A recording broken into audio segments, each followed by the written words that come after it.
Fellow refugees, ladies and gentlemen, honorable guests,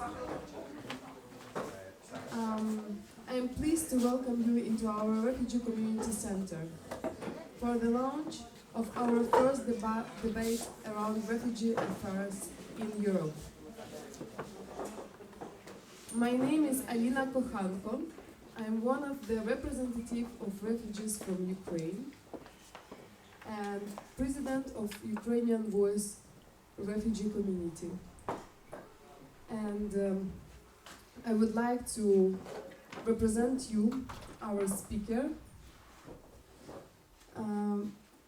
Alphonse Munyanesa, senior protector officer from UNHCR, Philippe de Bruycker, ULB professor consultation, yes? Voilà. And of course, Yannis Karamitsios, who also write the book that we will talking about today. So let's start. Thank you. May I start? Yes. Thank you, Alina. Can I be heard? Does it work? Yes. Thank you, Alina, and thank you everybody for coming here. It's an honor and pleasure for me to be invited by the Ukrainian Voices and the UNHCR to this event. Our topic is whether we need a new European policy on immigrants and refugees. I'm Yannis Karamitsios. I come from Greece. I'm an immigrant myself, of course, within the EU. I moved from Greece here to Belgium several years ago. Yes. I moved from Greece to Belgium several years ago to work for the European Commission. But here I don't represent the European Commission. I'm here as a federalist, activist, and as an author of the book Time for a European Federation. To explain briefly what this book is about and what does it have to do with immigrants and refugees. In the last years, I realized, together with several colleagues, that the way the European Union functions today, despite its achievements, is not effective enough. We need to unite. We are many small states close to each other, but we are still not a unified state. In many cases, we have 27 different national policies, not a single European policy. And we realized that we cannot act on our own at the national level because the crises are one after the other. The challenges are global. Slovakia or Belgium or Greece or Bulgaria or Spain alone, even Germany alone, cannot address the big challenges of our time. To give you some examples of those challenges is the COVID pandemic. Then we realized that we cannot address it on our own. We have the competition by big other powers like United States or China. And of course, the big shock of last year, the Russian aggression against Ukraine. Also there we realized that one single European state alone cannot address this thing. And then we see the gap. We don't have a common government. We don't have a common European army. We don't have a common foreign policy. We don't have a common European policy on immigration and refugees, on which I will speak in a while. So what does my book say? It was published at the beginning of last year, and it argues for the creation of a new European Federation. It would replace the European Union. It will replace the EU member states, and the book proposes that in Europe we will create the equivalent of the United States of America in Europe. If we reach this level, then we will also have a much better policy on immigrants and refugees. The book has 10 chapters. Every chapter is dedicated to a different policy, like defense, economy, education, social protection. And chapter 7 is dedicated to the issue of immigrants and refugees. So just to keep it short and not tire you too much, at least in my introduction. What the book proposes and what I would like to explain in a brief is that we need 5 principles for a future European policy, either as European Union today or as a European Federation in the near future. The first principle, and I think it's quite obvious, is that any policy on immigrants and refugees must be at European level, not any more national decisions. In granting asylum, in accepting an immigrant or a refugee in the country, in making a list about which foreign countries are safe or not for a refugee or an immigrant, it should not be a national competence anymore, which is the case today, unfortunately. Therefore, we have a very fragmented policy around Europe. Therefore, Greece and Italy, for instance, are overburdened by the influx of refugees from Asia and Africa, while European countries do not share the resources and they are not solidary to each other. A second principle is that we need immigrants, so Europe altogether should introduce a kind of annual immigration program by which we would accept 2 million immigrants from all over the world every year, equally distributed around the EU, under a common budget and common resources. This is happening already now, but not in a proper way. Last year, European Union received 1.9 million immigrants, not refugees, immigrants. And this is more or less the standard rate. We don't have this policy today. My country, Greece, but also our countries, do not really have a clear picture how many immigrants they want, under which categories. The book identifies 4 categories: for work, for studies, for family reunion, and also for humanitarian reasons. We don't have this, and we don't have it at European level either. On immigration, we are still improvising, we are not proactive, and we don't see immigrants as part of our future, as part even of our demographic progress, because Europe is stagnated demographically. On the top of it, we need the best talents from around the world.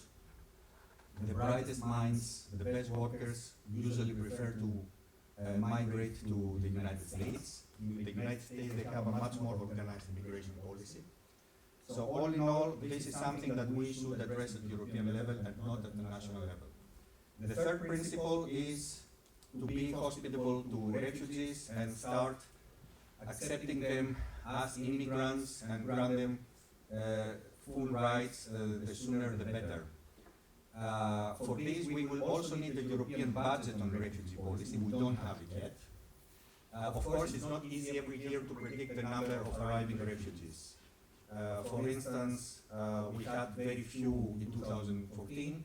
In 2015, suddenly, we got a wave of 1 million refugees from Syria.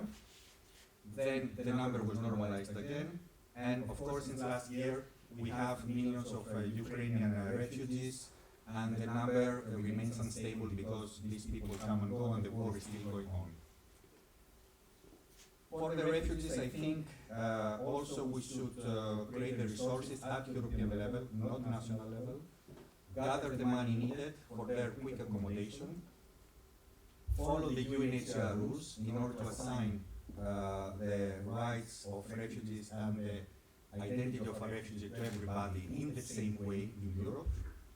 The book proposes a national budget of to receive 500,000 refugees. In average, this is how many we receive every year. Of course, the numbers, as I said before, fluctuate depending on the crisis.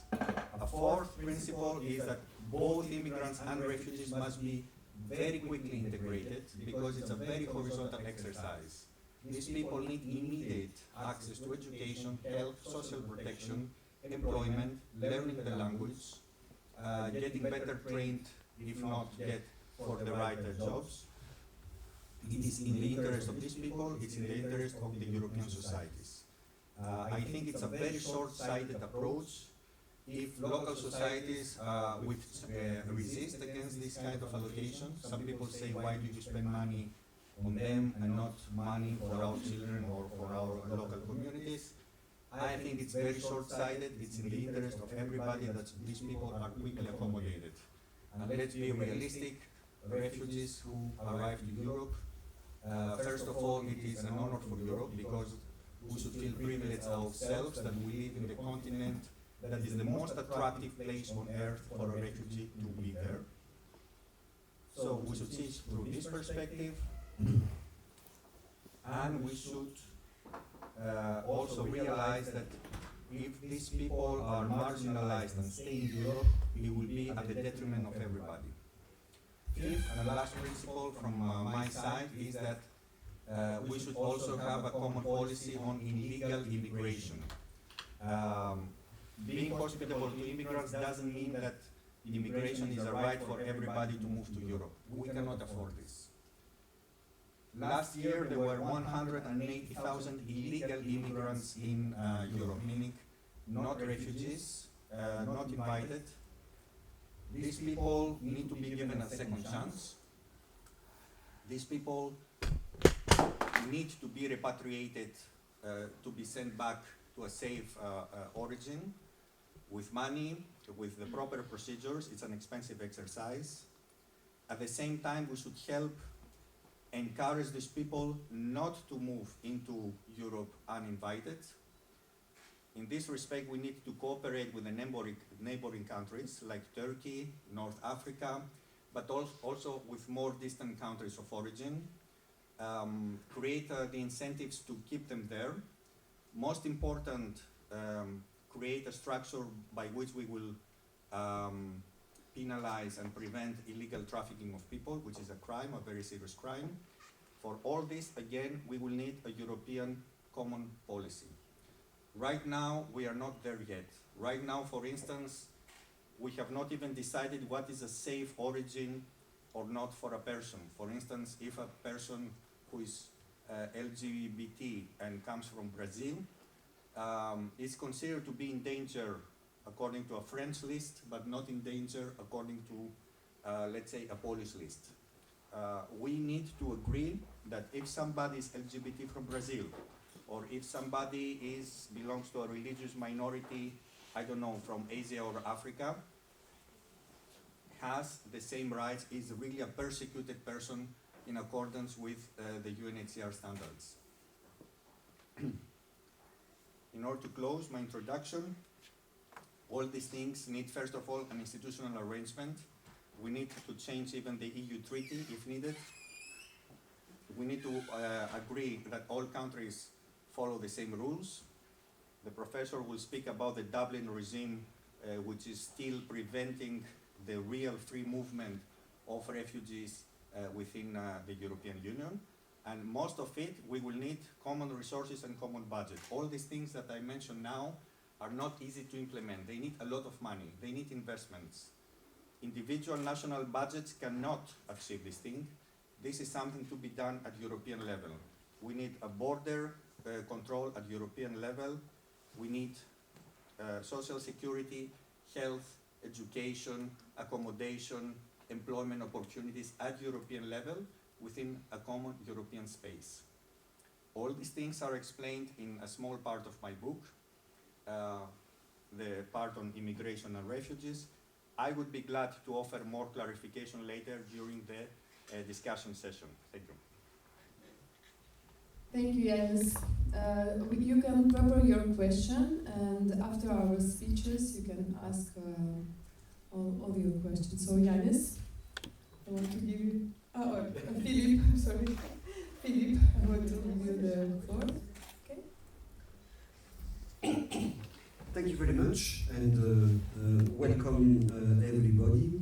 Well, I will try to make comments after what has been said, and I'm quite sure that Yannis will not be surprised if I tell him that what he would like to see is unfeasible. He's certainly used to that as an activist in favor of federalism at European level.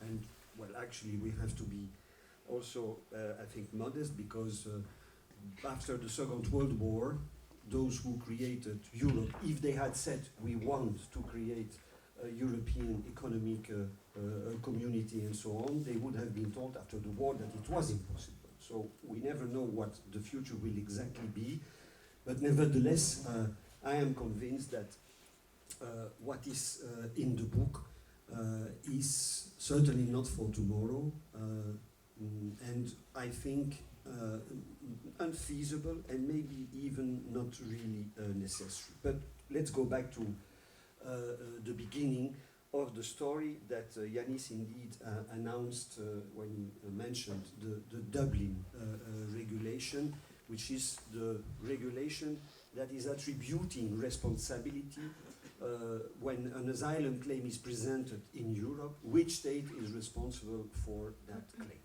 Well, for the moment, what is clear is that we have a totally disbalanced system. It's absolutely incredible how politicians could one day imagine that this would work, because it cannot. And it's a miracle that we managed since 20 years to pass through without a big crisis. Borders, what is the system? Borders should be controlled by the states geographically located at the borders of Europe, meaning Italy, Spain, Cyprus, Malta, and then the eastern state. Luxembourg, almost nothing. They have a very small airport with a few Schengen flights. The richest member state in the European Union has almost no border control, no borders to control. Ireland, very good advantageous position, because they are in the north, protected by a long blue border, the sea, so that up to date at least, you never know, but it is very difficult to take a dinghy and to try to go to Ireland. So we pretend to have a common borders system, and we still give to the member states, each regarding their own part of the borders, the responsibility to control them. This is, of course, a nonsense because it's a totally unfair division of responsibilities. Why should Italy and Greece pay for the control of their part of the external borders, while what they do is for the benefit of the entire European Union? It doesn't make sense. Second example, the famous Dublin system. Well, the system is almost the same. When you look at how it functions in practice, the main criteria is the member state responsible is the one of first arrival for an asylum seeker. So if an asylum seekers arrive in Spain and then go to France, Spain is the responsible member state. Why? Well, because Spain is located on a bad position near the southern part of Africa, and people necessarily, if they arrive through the Atlantic road, they will cross, if not Portugal, most probably Spain. And in theory, the Dublin system can also not function. It is absolutely impossible to imagine a system where once again the burdens are divided in such an unfair way between member states. The poor southern member states, I say poor, not so rich southern member states of the European Union, should do the job for the biggest part of northern and western Europe that is richer.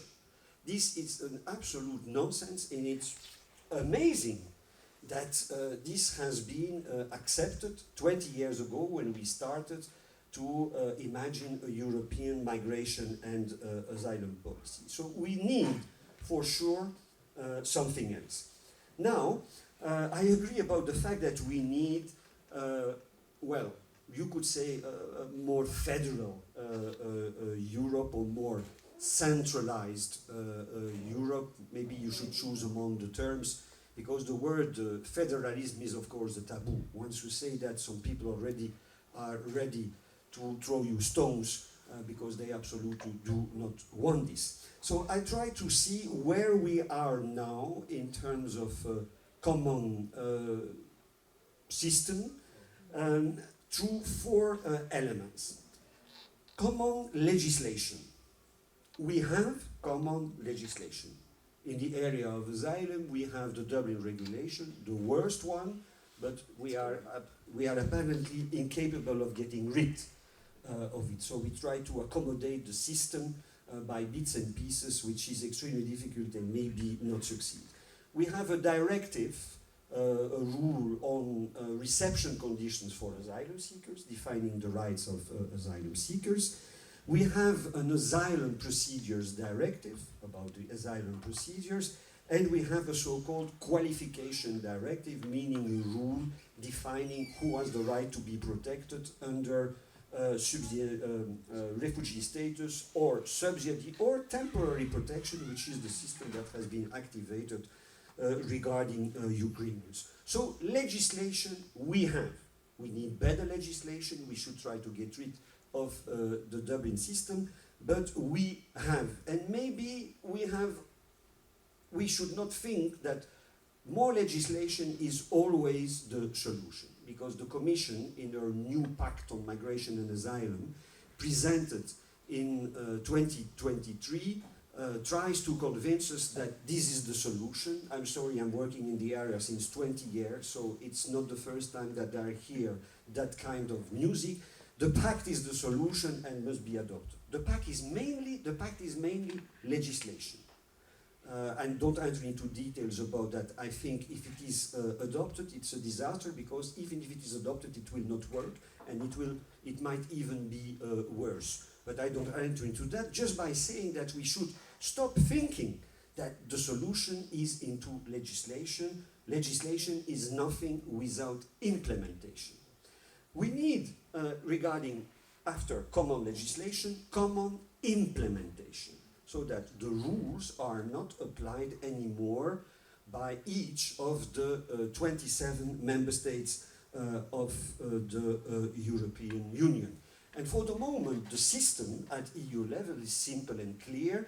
Implementation is done by member states. That's a principle of indirect federalism. There is no European administration. Administrations belong to member states who are responsible for the implementation. What we have, nevertheless, is something looking like a little bit of the emergence of the beginning of a European asylum agency. One asylum agency has been created in 2004.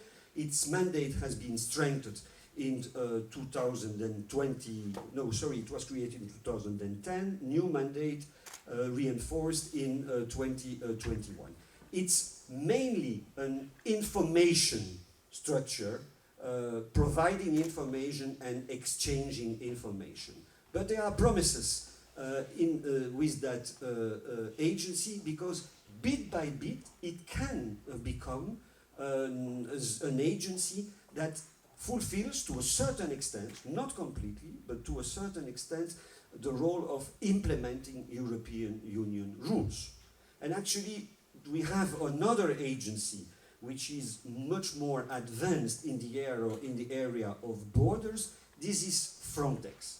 It's still not yet a European border guard. This is advertisement, but it is an agency progressing towards a central function for the control of external borders. So if you think what we could have in practice, to think about the lines of Yannis, is maybe we could have reception centers for asylum seekers that are not anymore national, but that are European. Maybe not managed directly by the European Union. I'm not sure that you will have a lot of candidates for the position of commissioner in charge of reception centers. It's a very difficult job, but at least centers that would be financed through the European budget, in order to, of course, have a fair distribution of burden between the member states. So can we think of something more like European Asylum Authority? An authority at European level that would say you are a refugee, you're not a refugee. If you are a refugee, you will get asylum. Honestly, I doubt about this, because it would be extremely difficult to imagine that member states will give up that prerogative. But what you can maybe imagine is at least to have at European level an appeal authority, so that the decision would be more coherent and consistent throughout the European Union, and you would have less contradictions between the decision taken by the member states. And we know that nowadays the system is absolutely incoherent, because asylum seekers from Afghanistan have almost zero chances to get asylum in some member states, and more than 90% to get asylum in other member states. So this is incoherent, and to have a kind of appeal body would, I think, be a first step, and then we could see if we can go further, but I'm not convinced about that. Common legislation, common implementation, common funding. We need to fund the European asylum policy through the European budget, because we need to share the cost of the asylum policy in a fair way between the member states. Of course, if you consider that member states remain competent, the less they will be competent, then the more you will have then EU budget. If you create European reception centers, it means that states do not have any more to pay for that. So we must have common funding. We already have common funding through funds that have been created, and one at European level is for the asylum and migration policy. It is called the AMIF, Asylum Migration Integration Fund. The problem is that this amount of money at European level does not represent anything compared to the budget of member states, and it's not at all sufficient in order to rebalance the uneven, unfair distribution between the member states. Now, common legislation implementation funding, last element of a common policy, common external positioning. We need to, when we have to collaborate with third countries, of course, migrants and asylum seekers, they don't fall on the earth from the moon. They arrive from countries of origin, they pass sometimes through countries of transit, and if you want to have a grip on the management of migration, you need, of course, to work with them. We have a kind of common positioning regarding third countries, but I would say the worst that we could imagine, because what we have in mind is that we will force them to do what is in our interest. But you must absolutely be naive, if not stupid, by thinking that third countries are going to do to develop policies to please the Europeans. And I'm sorry to say that, but the influence that Europe has in the world is decreasing. Think nowadays of what's happening in Africa, and in particular the difficulties that France has with its former colonies. We see that France and the EU is losing influence in Africa. So continuing to tell Africans that they have to do what we want in our interest is absolutely useless. But we can do better, of course, and we need to collaborate with third countries, of course, at European Union level.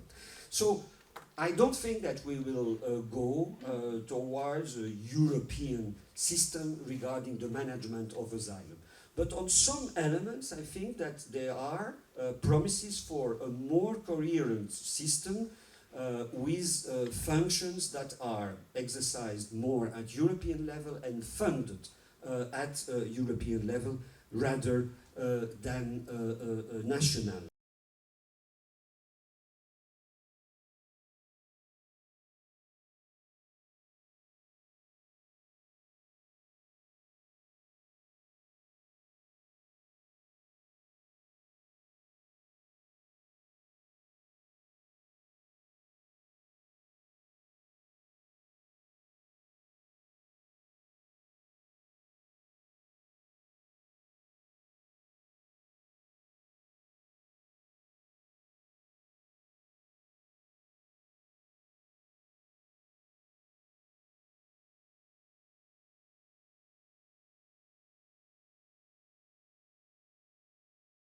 be managed by Brussels.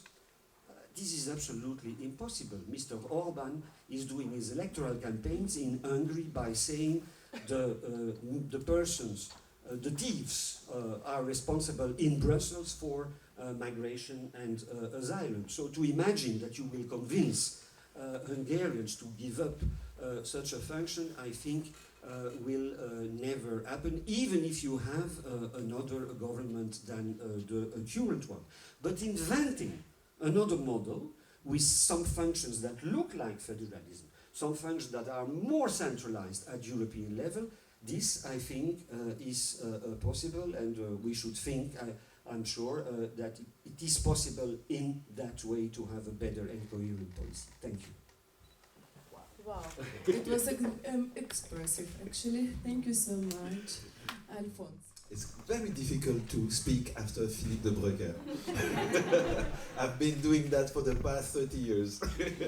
Don't be too modest. Okay, we had the chance to have two points of view, the federalist one, and I would call Philippe the realistic, down to the ground with a lot of analytics, and somehow you mentioned that there might be some hope in some thematic area. Me being this old UNHCR, always going for protection, I kind of find a place where I would like to drill. You mentioned that you have already legislation, but the problem that it's not necessarily adapted to respond to the protection needs. And in UNHCR, we kind of try to, no matter what policy, we're trying to maintain the red line of protection.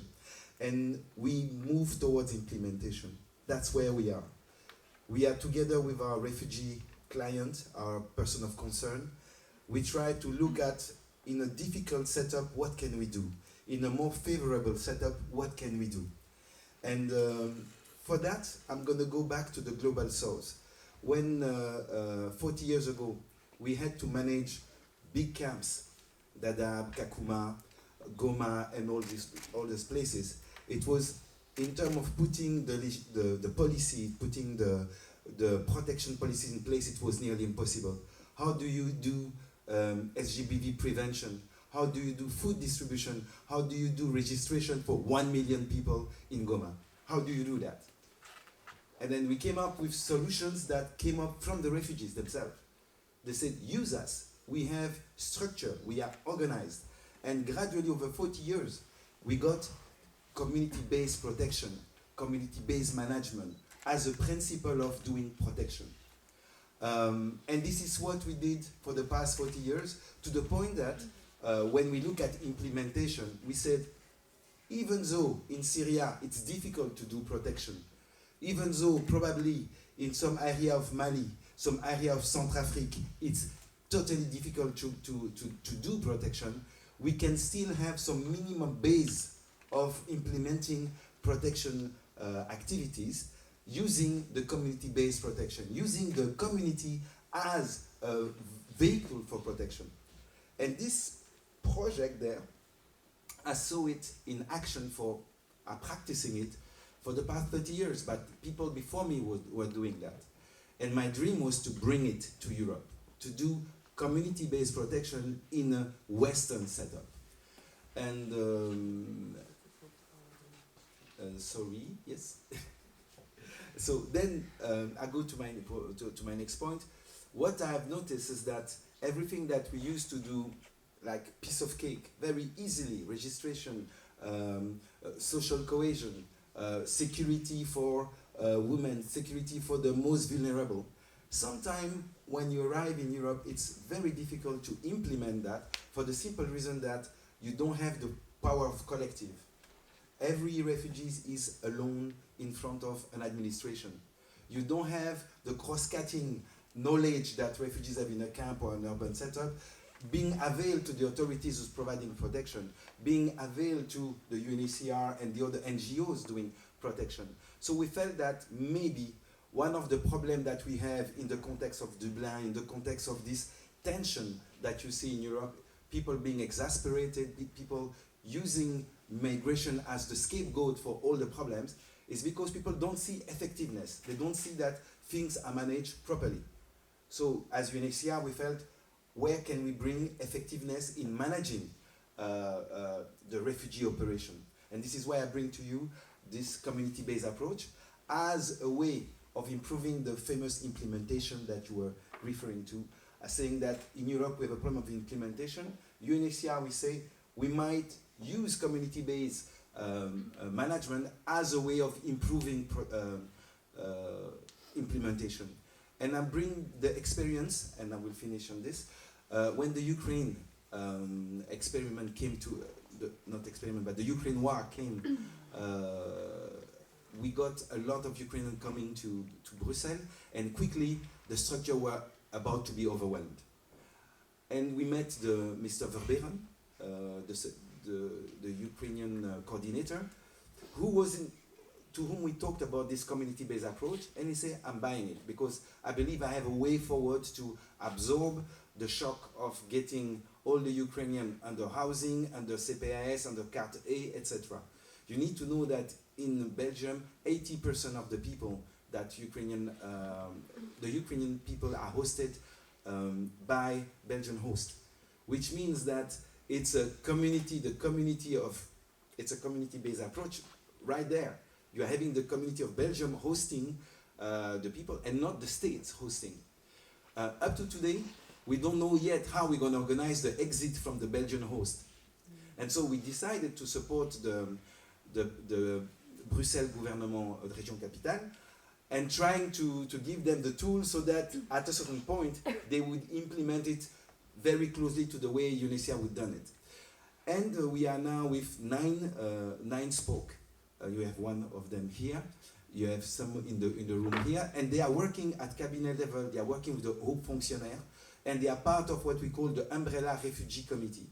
The Umbrella Refugee Committee is a network of 10 refugee committees coming from the biggest demography in Belgium about refugee. You have Afghan, Syrian, Iraqis, the Rainbow Refugee Committee, the LGBT. You have the Ukrainian, you have the Burundi, Eritrean. Basically, the mosaic of biggest demographic group are represented in there.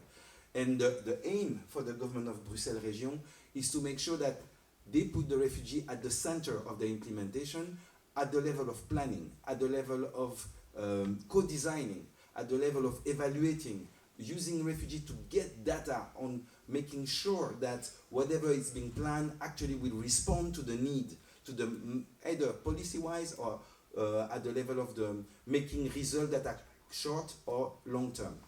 And I will stop here just to say that this is happening as an experimental level at Bruxelles Région. We hope that this will expand in the rest of the region and why not in the rest of the Europe. Thank you. Thank you, Alphonse. So it's true that refugees from Ukraine get huge support from the state, huge support from the people who live in Belgium and Brussels. I saw from the beginning the line of the people who pick up Ukrainians from Gare du Midi station, and it was amazing actually. If somebody tell me this, I will never believe anything. Okay, so but in the end I would like to talk about responsibility. The refugee also should have responsibility of what they received and what they have. Okay? So we are now 1 year in Belgium and the war still raising on in Ukraine. We need to think about living out our lives and how to go about it in the Brussels regional capital. Since the beginning of the war against Ukraine, a European directive has shaped the way temporary protection status has been given to Ukrainian nationals look for refugees in European countries. As refugees, we are deeply grateful for the efforts made by government and host communities to welcome and integrate Ukrainian refugees into your country and your homes. In the Belgian kingdom, the Brussels regional capital government build refugee operation, which critical provide a large space for the refugees' participation throughout the integration scales from planning, implementation, and evaluation phase. When they arrived in Belgium, the beneficiaries of temporary protection were mainly searched for information and contact for Belgium housing host. But after 1 year of government support, it is now important that the refugees community organize itself to face the challenge of housing, jobs, social protection, and education, of course. We need autonomy brought by speaking the official Belgian language properly. And shame of me, I'm still not. We have to understand all the current mechanisms surround us. More importantly, understanding the logic of all the administration and their various competencies. For that goal, each of us must take the clear decision to participate in Belgian society without looking back, regardless of the happening back in our country. Because it's clear now that this war will continue for some time. Understanding the Belgian society and its current key integration goal for the refugee community. We will only be able to participate fully if we understand the world we are moving into. To sense the possibilities and the mainly roles we will be allowed to play without upsetting the Belgian social cohesion. Now that the road has been designed, that the rights have been allowed, the only last remaining element to build the future, to build your children's future, it is us. And our decision to participate in Brussels region, social, economic, and cultural life. Thank you. Thank you.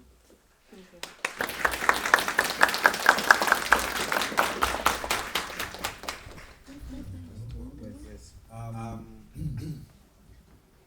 I will just make one minute comment answering to the professor about the. I think we don't disagree on anything. I think we made the same conclusions that the system today is dysfunctional. We don't have a European policy on all these things. The professor explained it even better than everybody. Maybe he should become a federalist himself. That there is really a need for a more effective European policy. I'm just more optimistic than him because in many other areas, what a few years used to be impossible, unthinkable, it became reality because of the pressures of the reality. To give you 2 examples, there was no question about a European health policy only 3 years ago.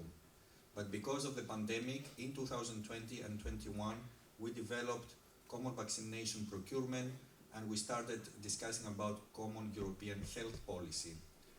That was a taboo, and it fell. Why? Because of reality. A second thing, at the same time, was common European borrowing. For the first time in 2020 and 21, all European member states borrowed with the same interest rate under the same bond, 750 billion euros from the markets. That was a taboo, that was against any orthodoxy of German economy. I mean, the Germans would never accept such a thing, to borrow together with the Southerners, but they did it. Why? Because reality dictated so, in order to confront the pandemic consequences. And now a third taboo is breaking. Because of the Russian aggression, finally there is a talk already for 1 year to go for a European defense and a European army. So maybe, I hope not, but maybe the immigration pressures will be so hard, so big in the future, because we are about to expect also environmental refugees from Asia and Africa, because their big areas become deserts. People have nowhere to live anymore.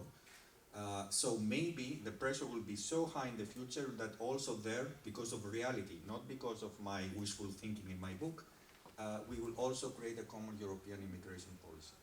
Maybe we can pass the floor to you if you would like to react to what Alphonse said and Alina said, or There is a mic we can organize. maybe Balas is president of the Young Hungarian Federalists, so he can give us There is a mic information here. You take about, the mic and you ask your question. about the Orban situation. Yeah, thank you. So, minor comment in the beginning, that obviously Hungarian government and Hungarians are not the same.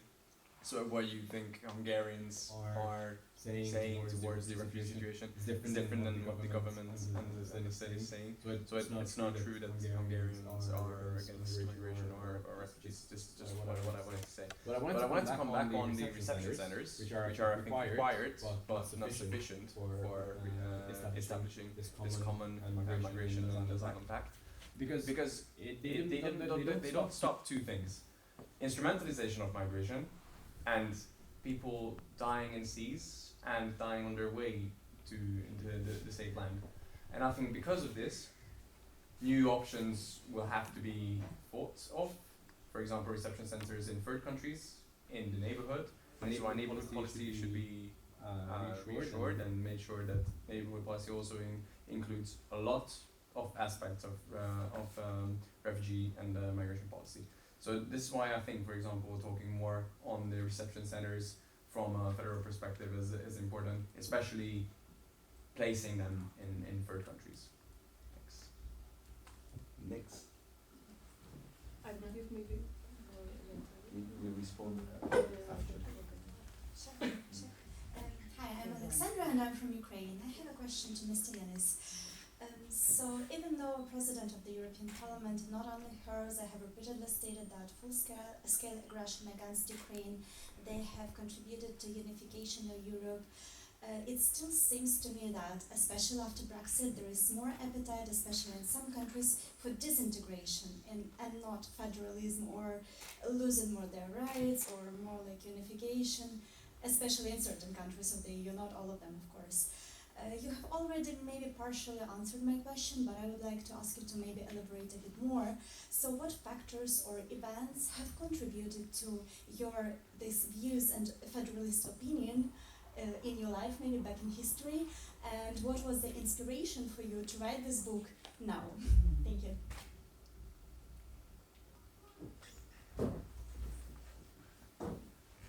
Hello.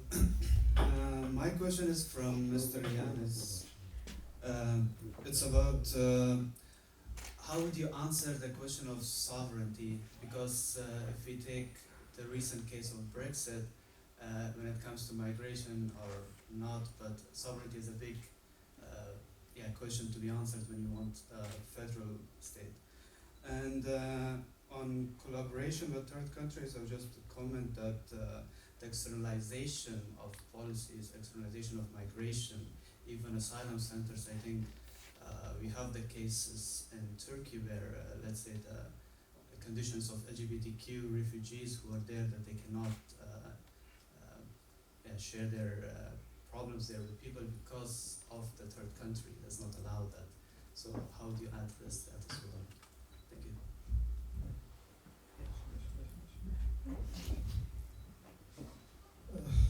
Hello, my name is Serhiy from Ukraine.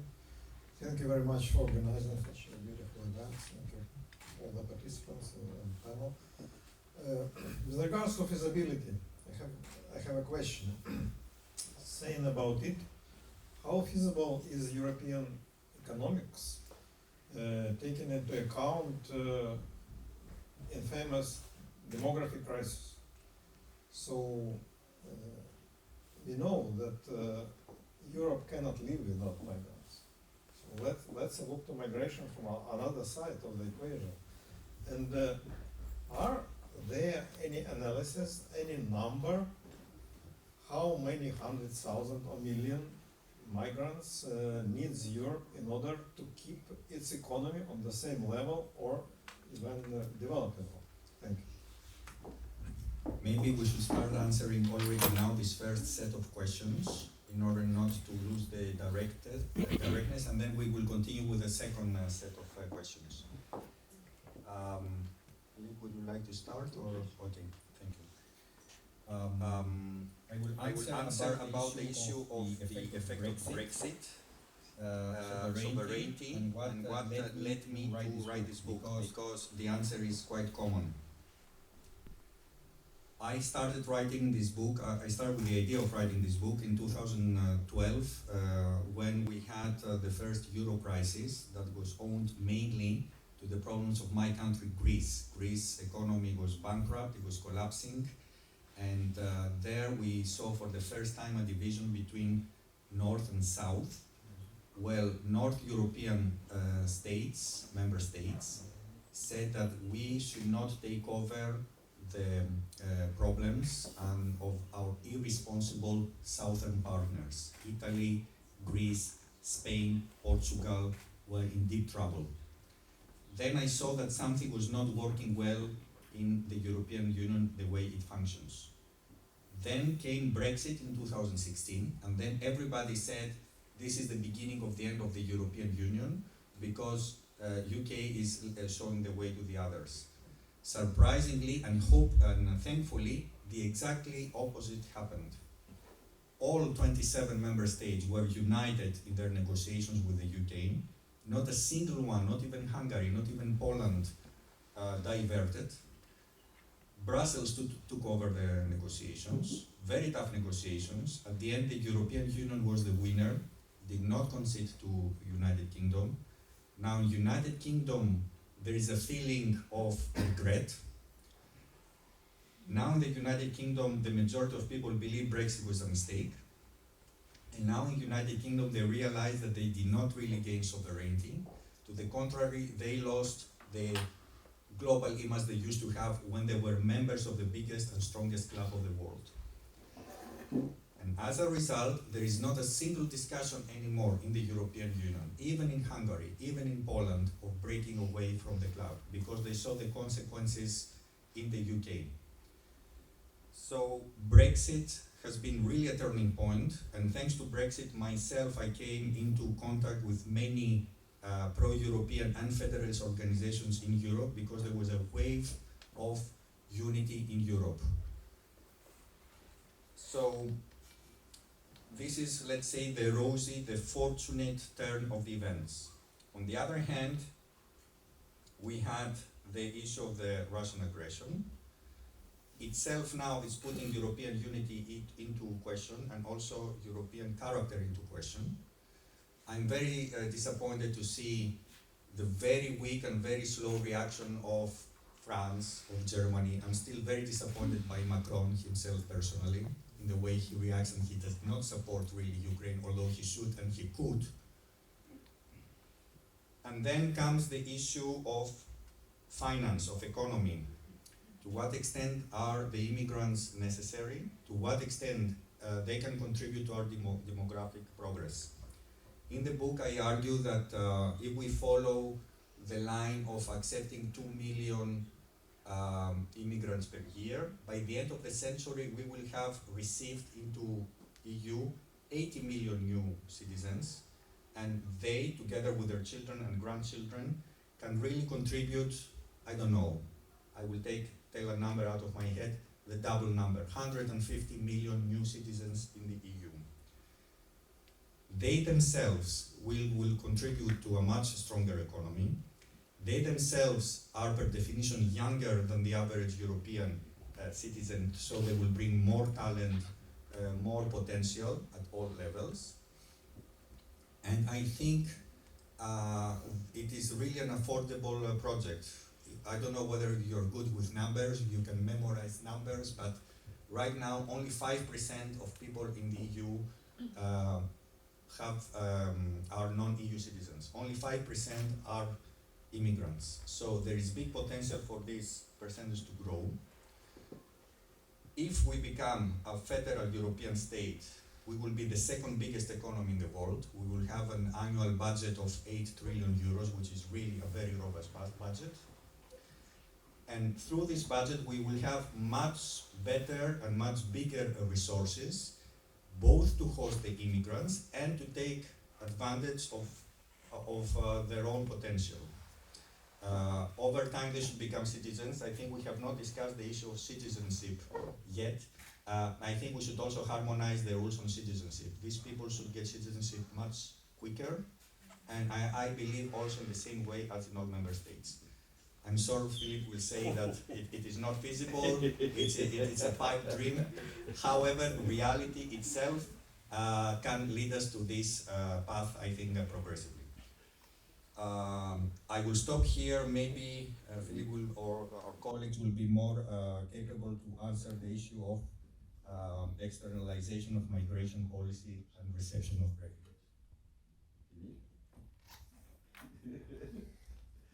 Okay, so there were two questions. One was about the idea to create European reception centers in the neighborhood, in third countries. Well, I am quite reluctant about this idea because I am afraid that what behind the brain of many people, what they have in mind is not to do burden sharing, but to do burden shifting. The idea to create a reception center, for instance, in Macedonia, you can say it's a good idea for people arriving in Macedonia. It will help them there to find some protection. And why should Macedonia not offer some protection? If it happens, it's a progress for the refugee policy with one more country offering protection. Yes, but the main idea of Europeans, what they really have in mind, is that actually you own that reception center in Macedonia because you want them to stay in Macedonia. Oh, I'm sorry, you want me to, okay, you misunderstood the thing. So I thought, go continue. Because I said what I wanted to say, so about that it's burden shifting and not sharing, but I misunderstood your idea. Because so having these reception centers outside of Europe, so then thanks.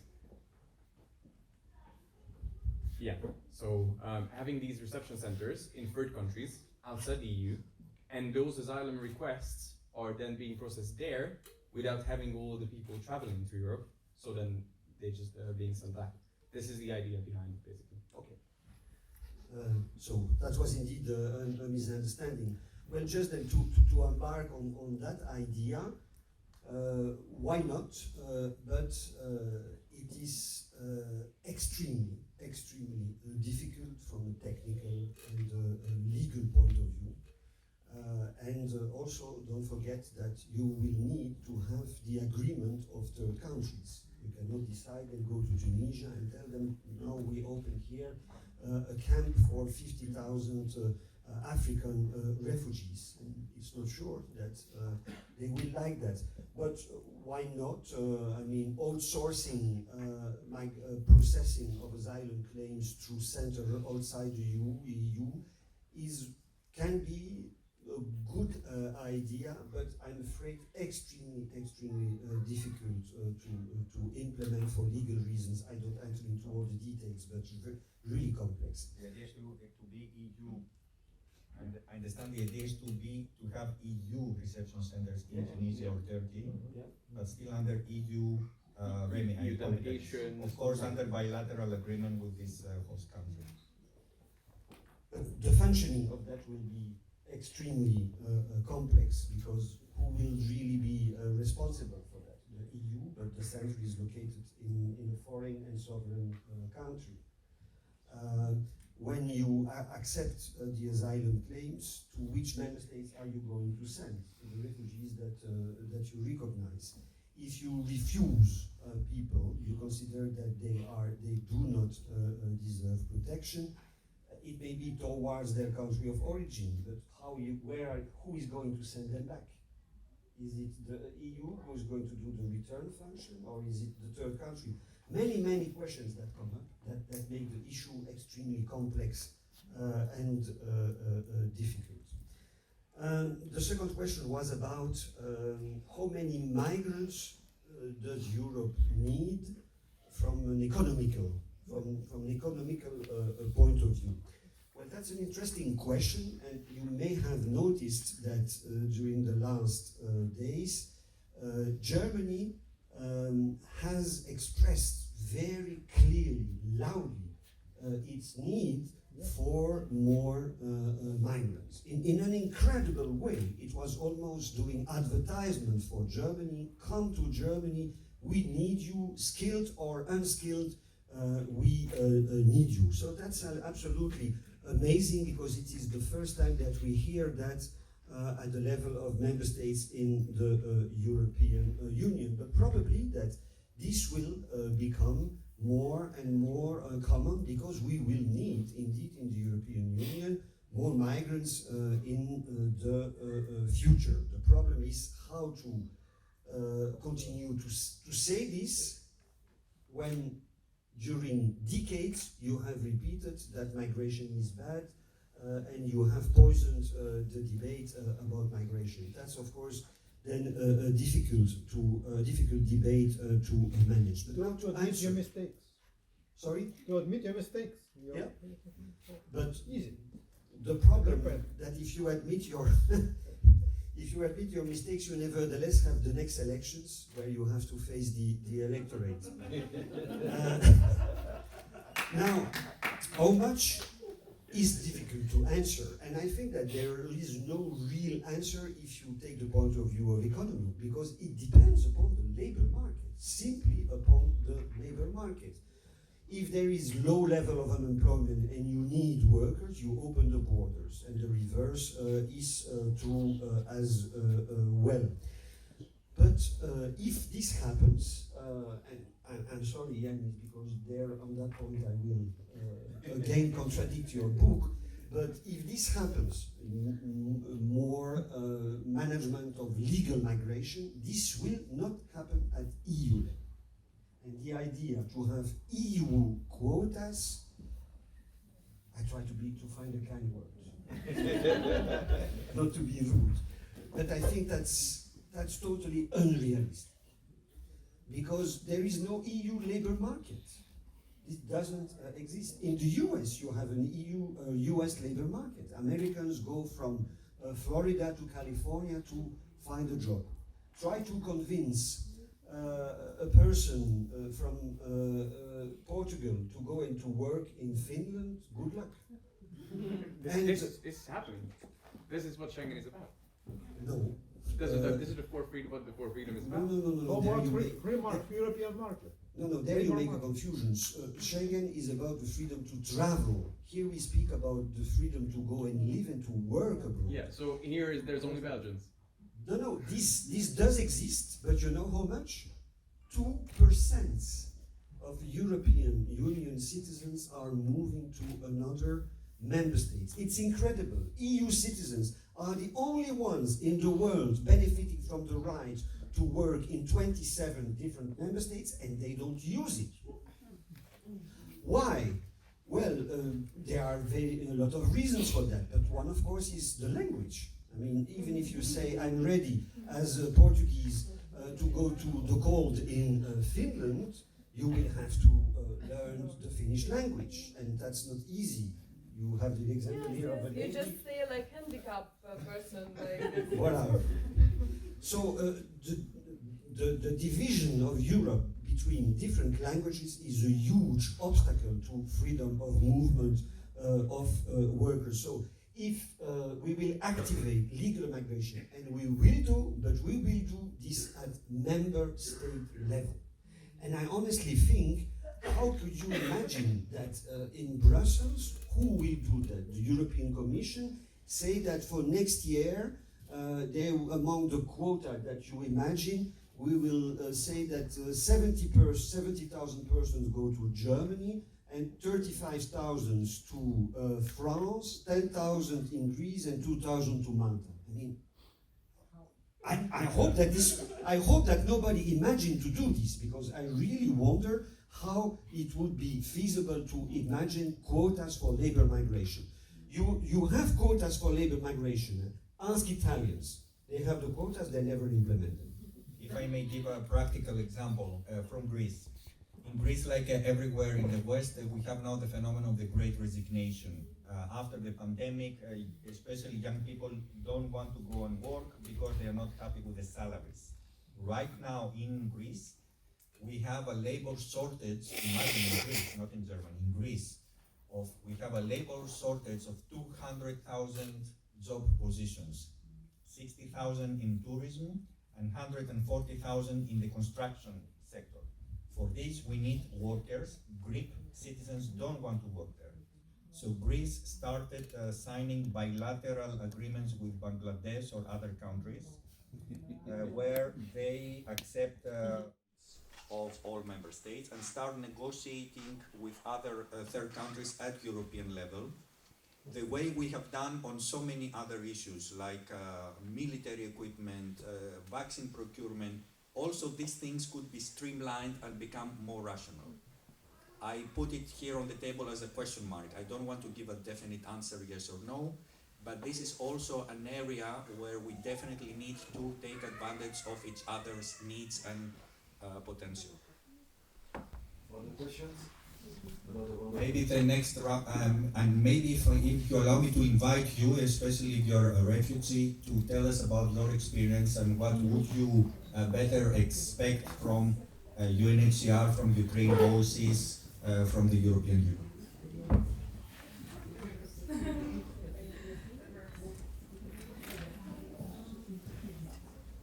So I work for the I work for the Commissariat Général des Réfugiés, so the Belgian asylum agency. First for Yannis, I have to say I completely share your ideals and your hopes for the European refugee policy. However, we already have the Geneva Convention, we have the European framework for refugees, that for asylum, that for example does the whole framework of subsidiary protection.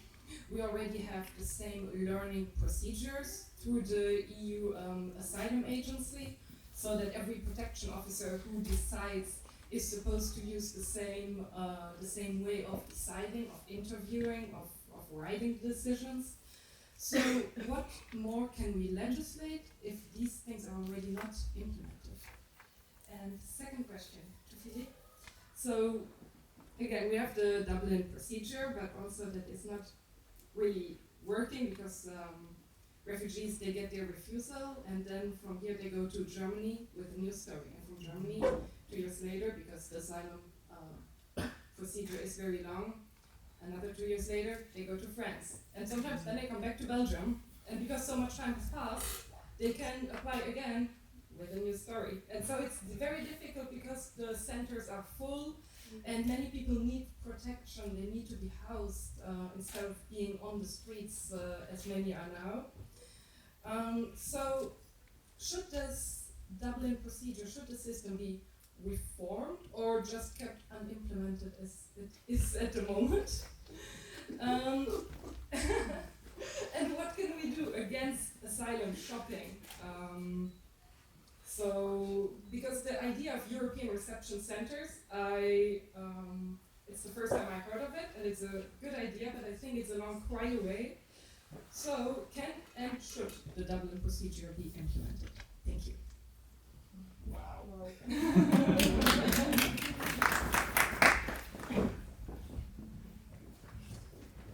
Other questions, or should we answer straight to this one? I believe we should answer straight. I have nothing. Okay.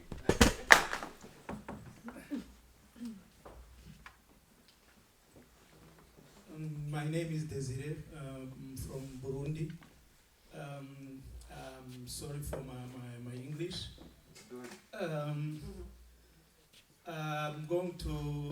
I have a question to Yannis and Professor Philippe.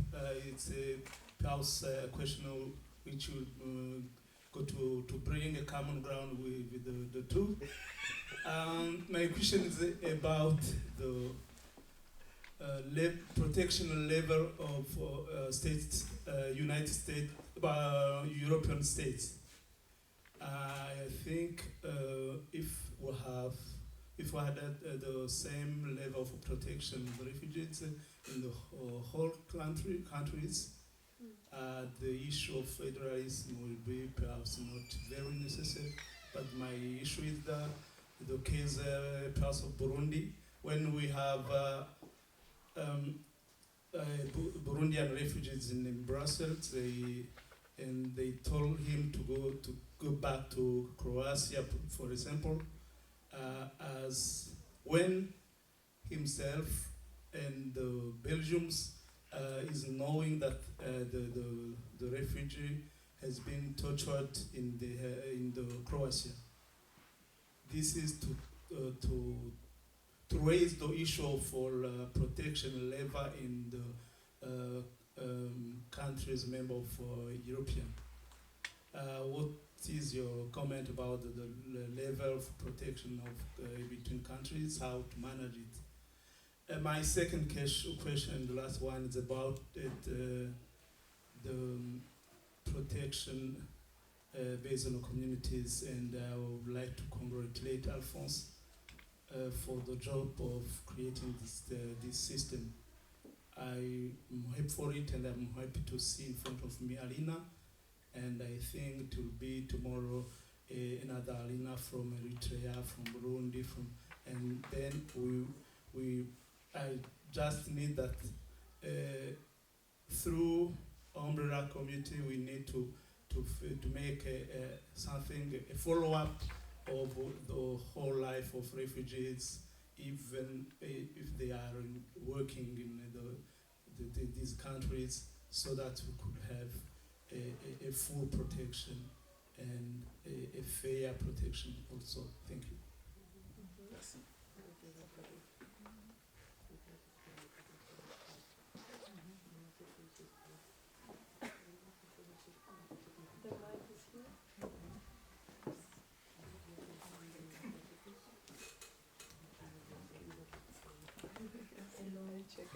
I'm Sara from Italy, and I have a question to all of you, reality. Also because we talk about EU migration policy, but I don't know if in reality it exists in EU level. Especially for the last episode and disaster we had in Italy, where plus of almost 72 people are dead in the sea. And is it possible to have, and we have an EU migration policy in this case, where are the responsibilities and also the support from the other member states in this case? Also because I don't know if it's the case to protect the border of the European Union and to put in the other side the life of this person. I talk about the migrant as a person, not for the job and for the other things. So this is my question. It exists an EU migration policy? I'm not sure about that.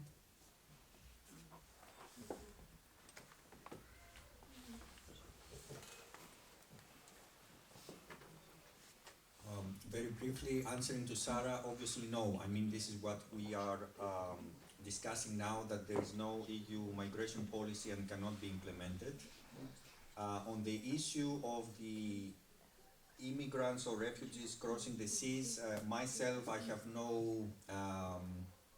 no standard answer to give. It's a very difficult issue. It's the most dangerous route of migration. If somebody crosses the sea and is illegal, of course it's the duty of the Coast Guard to prevent this illegal migration. On the other hand, as you mentioned, it's about human beings here, it's not about illegal trade. So you need to make sure that first of all these human beings are saved safely, and then you take care on whether they are illegal or not. Sometimes mistakes happen, sometimes the Coast Guards are more brutal or less competent than they have to be, so for this reason people get killed. Sometimes people get drowned simply because the trafficker who transports them is irresponsible himself, so there is nothing that we can really do.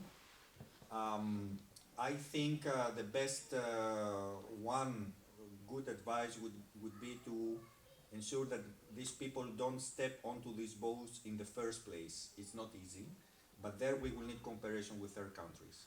About the asylum shopping, again, I will just repeat what I said before. I believe I'm against Dublin. I think the system should become European. In a way, it's European already. In a way, de facto, the Dublin rules don't work. People travel from one EU member state to another. It's easy anyway, and apply for asylum. So let's acknowledge reality and let's make it European anyway. This is why somehow reality itself has federalized the system, of course, in a not an appropriate way. And about the protection level in the EU, of course, it's very different. It's hugely different. If I was a Burundian refugee, I would definitely prefer to be established in Belgium than in Greece or than in Italy, for instance. The living conditions and the reception conditions here are of a much higher standard. On this, as also Philippe said before, I think we will need a common European budget, much bigger, to compete the national budgets. In this way, we can ensure that even if somebody lands in the poorest state of Europe, like Greece or Bulgaria, would still have a decent reception conditions thanks to that European budget, but we are not there yet. Philippe, would you like to answer to any of those points? Yes, you didn't have more? Okay.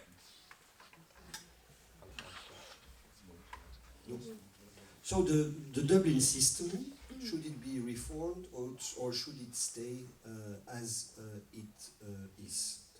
Ideally, it should be reformed, but it is not planned.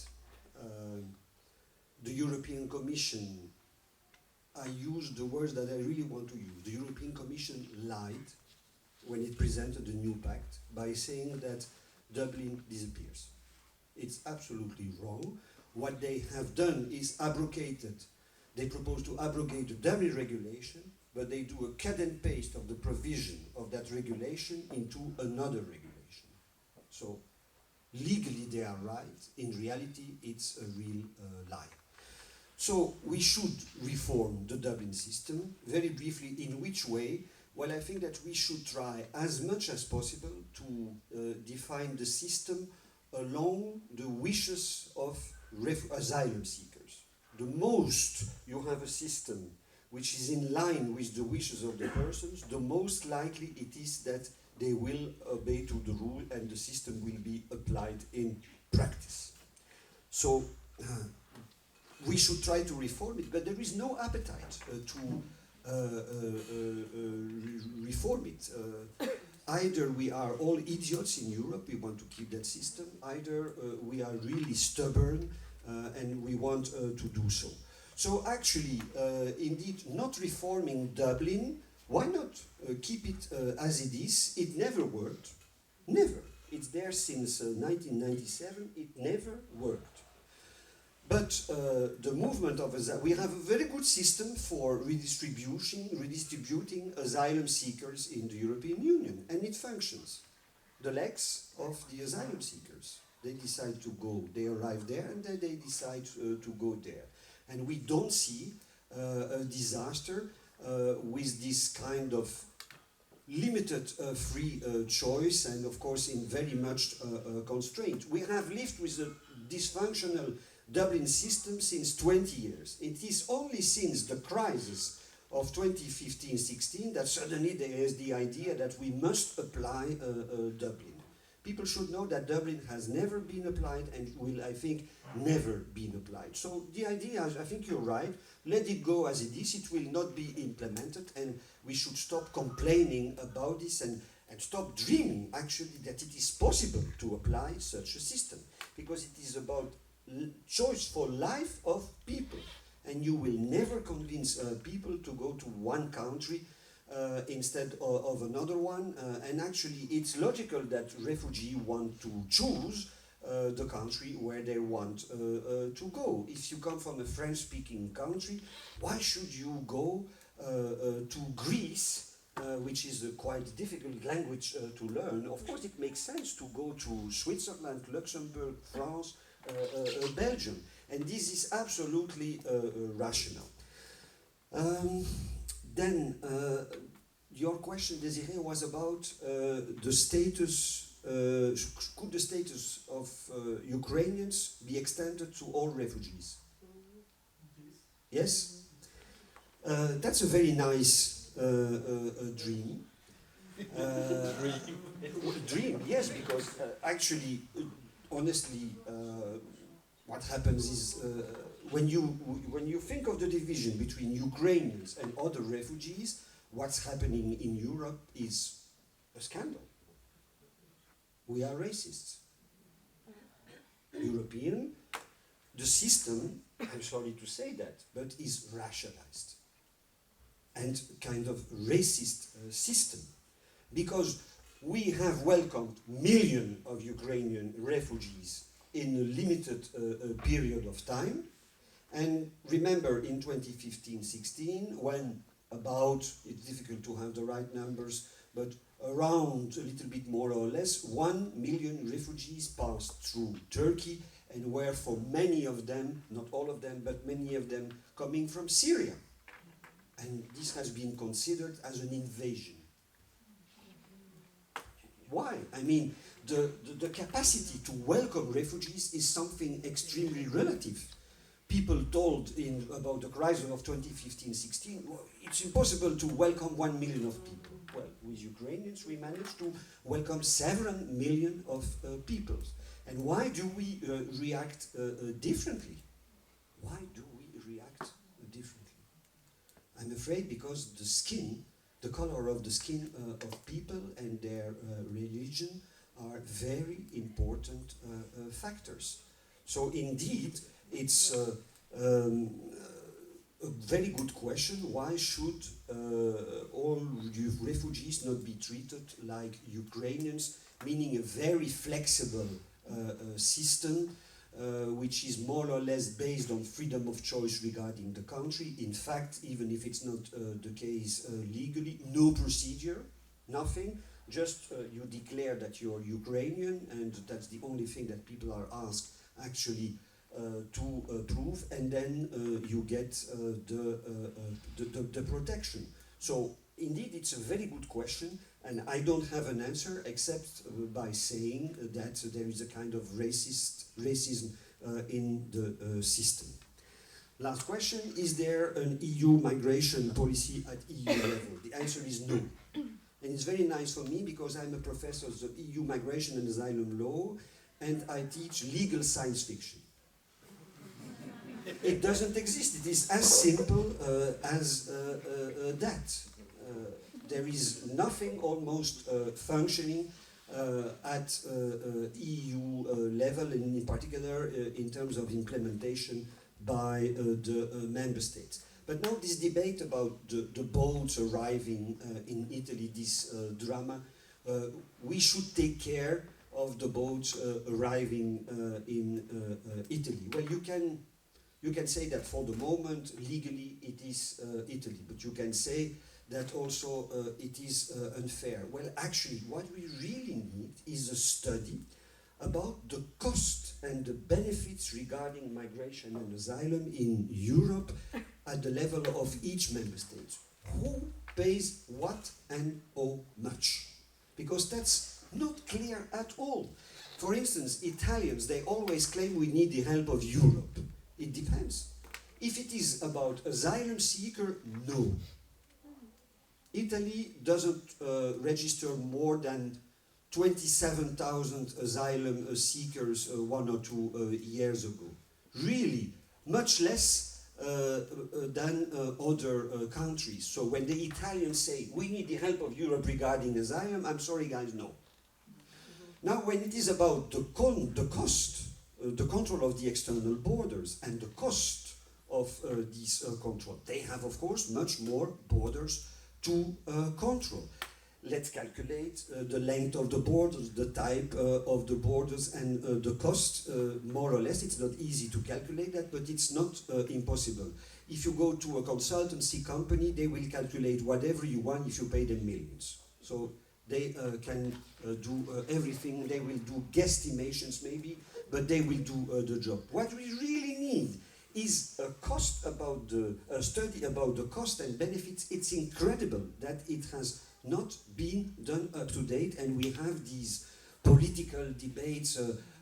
We should not, it's your responsibility. No, it's the responsibility of the European Union. People don't even give reasons for that. I heard, of course, the Italian government saying the EU should help. But why? What? How much? Nobody has a clear idea about that. If I may ask a question, maybe to invite Alphonse, Alina, or anyone from the audience to speak a little bit more about the refugee situation here today in Belgium. And I was very interested to hear about this community-based approach. I understand that responsibility is transferred more to the communities rather than the state. And that might also be a way, practical way to find solutions. If you could give some practical examples maybe, or some ideas. Which you are going to destroy. Okay, I don't want to destroy any microphone. Alina and others in the room who are aware, feel free to complement what I'm going to say. What we have today in Bruxelles region, I'm gonna be very specific. We have an experiment. We met some leadership, the Ministre-Président Vervoort, and we tabled to them the idea of putting the refugee at the center of the decision making and implementing integration in all its aspects. As a result, we have now something that is Ukrainian-centric, but which is about to move into a universalist approach. I'm explaining. When the Ukrainian crisis arrived, it was more easier to deal with the Ukrainian because it was one right. It was easy, no screening, as you mentioned. People just say, I'm Ukrainian, and they have all the rights opened. So you can try to look at housing and look at what you can do and see if I'm dealing with an asylum seeker from another country, what will be the downside and what type of directive I will have to put in order to make sure that I can accommodate Ukrainian, Eritrean, Afghan, etc. So we use the directive to actually test the system. That system is about housing, because this is the collective shelter is the first area where the protection express itself. And I don't know, Marina and Alina, how many collective shelter you have now? 4. About to move to? 6. And what happened is that we observed what we could do with beneficiary of temporary protection. But you need to realize that if you are an asylum seeker and your rights, your status is not determined, you have different type of rights. So for us, it was what type of product I will put, food distribution, in-kind assistance, because they don't have the access to CPS while they are waiting.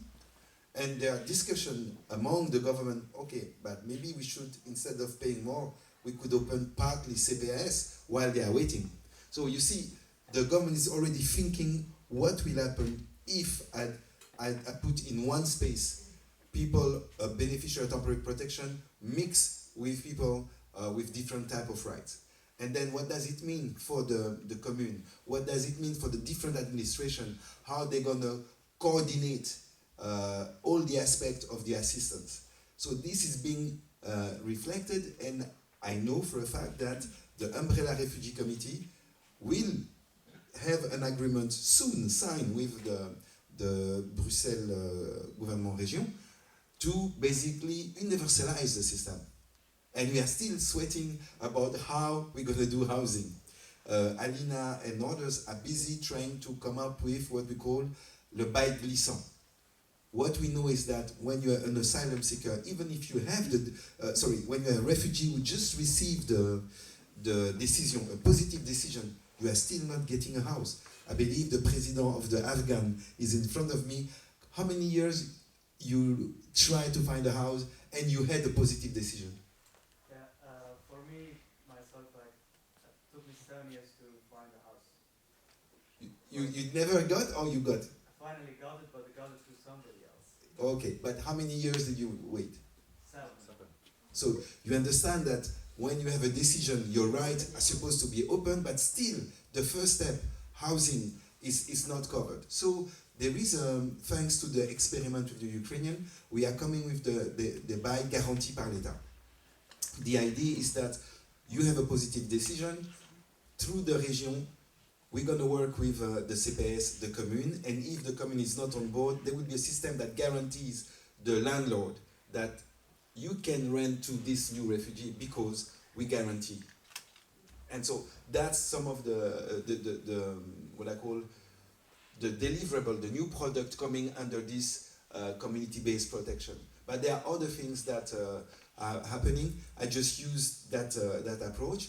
What we want to do is that we want to do that some of the things that's happening, like orientation for health, orientation for social protection. Alina drafted a project for the government where the government will hand over all the orientation towards the first respondent. This was done by the state, and the state believed that this could be done by the refugees. You see, you are in a community center. This community center is the hub where you get information. It's the hub where you are basically referred, basically escorted just to the commune, to the CPS, to get your rights open. You can go directly to the commune, but if you are not sure, if you have some constraints, social disability, etc., you can get access to be connected to your right from the community center. And so the idea is to make sure that as we are having a refugee committee, we have facilities like community center that will will facilitate the access to information. What we noticed during the first year of the Umbrella Refugee Committee was the problem with information. Information was not accessible. Information exists to 1,000 different websites, but actually, if you are not digibet, if you are a woman coming from a country where the digital era is not there, you're like stranded. If we are having activities where we teach women to know how to put a Zoom connection, this type of thing. It starts with that. So you need a place like this community center to actually equalize refugees among themselves, for them to move to the next step. There is also the fact that you are having refugees who could not access to job because of their country of origin, their religion, etc. We have a women refugee committee where women are crying saying, I'm a Muslim and the only thing that I'm being offered is to be a maid. I'm an engineer, I'm a journalist, and the only thing that I'm given is to be a maid. So we connected with MicroStart, and MicroStart started, this was in 2019, and since then, according to our statistics, 200 or 300 loans have been given to refugees so that they become self-employed. So community-based protection is about that. It's a community devising its own solution to overcome challenges. There are also the beautiful stories is the Belgium community coming together to provide, to help design solutions with the refugees. Hack Your Future. This is an example of that, where people are being taught how to code. This is a project made by Belgian citizens that say we want to give a bridge towards the labor market. So I can give you countless examples like this, but it starts with a community-based approach, refugees sitting together, designing solutions, meeting the host community, and those two communities are actually bringing a solution that maybe the state is not able to provide because it's an institution. The community have this flexibility, agility to deploy very quickly. And I'll stop there, otherwise I will continue until tomorrow.